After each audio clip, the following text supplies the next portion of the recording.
জীবনে প্রথমবার সরু চুগলি বানাচ্ছি, জানি না কেমন হবে, তাও চেষ্টা করব ভালো করার জন্য। দেখো, সরু চুগলি বানানোর জন্য প্রথমেই আমি শিলনোড়াটাকে ভালো করে ধুয়ে নিচ্ছি, কারণ এটাতে কলাইয়ের ডাল বাটতে হবে।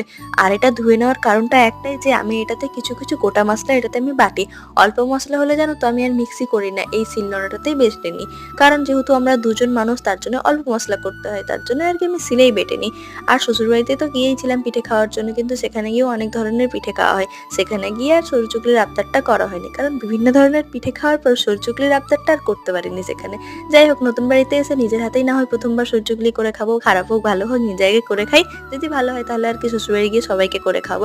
যাই হোক, দেখো আমি ডালটাকে ভালো করে ধুয়ে নিলাম। আর ডালটা জানো তো আগের দিন রাত্রেবেলা আমি ভিজতে দিয়েছিলাম। আর ডালটা যেহেতু আগের দিন রাত্রেবেলাতে আমি ভিজতে দিয়েছিলাম, তাই কিন্তু খুব সুন্দরভাবে বাটা হয়েছিল, কোনো অসুবিধা হচ্ছিল না।